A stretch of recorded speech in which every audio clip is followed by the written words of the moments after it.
Hello friends, कैसे हैं आप सब। काशी किचन में आपका स्वागत है। आज हम हरे मटर का दाल बनाएंगे जो बहुत अच्छा लगता है, आपको भी पसंद आएगा। देख लेते हैं बनाने का विधि। पहले से ही गैस पर कढ़ाई रखे थे और कढ़ाई गर्म हो चुका है। इसमें हम सरसों तेल डाल देते हैं। इसमें हम एक छोटी चम्मच जीरा डाल देंगे।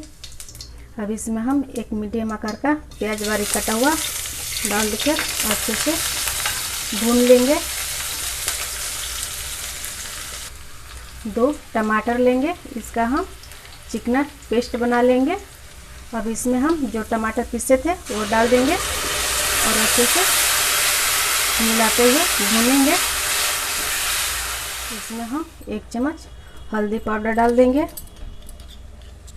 1 चम्मच कसूरी लाल मिर्च पाउडर डालेंगे।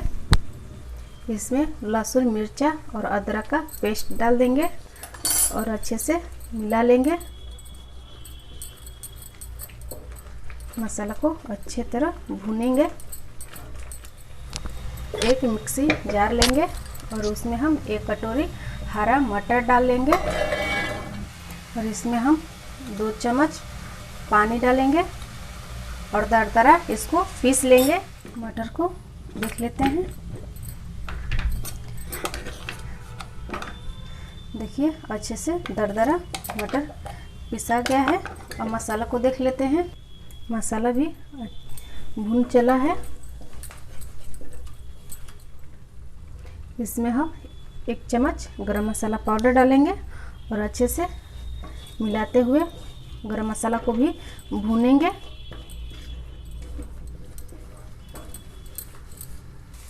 देखिए मसाला अच्छे से भून गया है। अब इसमें हम जो मटर पीसे थे वो मटर डाल देंगे। आराम से सारे मटर को निकाल लेते हैं। अब हम मटर को मिला लेंगे और मिलाते हुए इसको पकाएंगे।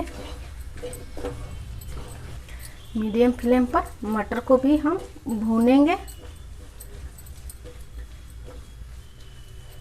देखिए मटर अच्छे से भून गया है।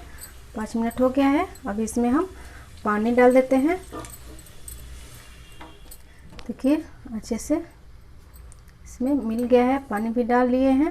अब इसमें हम 1 चम्मच नमक डाल देते हैं और अच्छे से मिला लेंगे। अब इसको हम ढककर 2 से 3 मिनट के लिए पकाएंगे। देखिए दाल अच्छे से पक चुका है। गैस का फ्लेम बंद कर देते हैं और इसको हम उतार लेते हैं। एक हम फ्राई पैन लेंगे। इसमें हम 1 चम्मच तेल डाल देंगे। 1 चम्मच जीरा डालेंगे। अब उसमें हम ये बारीक कटा हुआ लहसुन डाल देंगे।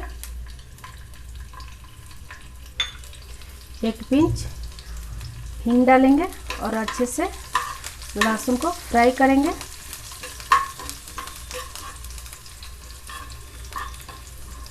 देखिए लहसुन अच्छे से फ्राई हो चुका है। इसका टेस्ट बहुत अच्छा लगता है दाल में। अब गैस का फ्लेम बंद कर देते हैं। अब इसमें हम 1 चम्मच लाल मिर्च पाउडर डाल देंगे और अच्छे से मिला लेंगे। अब इसमें हम जो तड़का लगाए थे वो हम डाल देंगे। हरे मटर का दाल बनकर तैयार हो गया है। रोटी चपाती या चावल के साथ आप सर्व करिए, बनाइए और खाइए। अपनी अनुभव काशी किचन में शेयर कीजिए। एक बार फिर मिलते हैं एक नई रेसिपी के साथ। तब तक के लिए नमस्कार।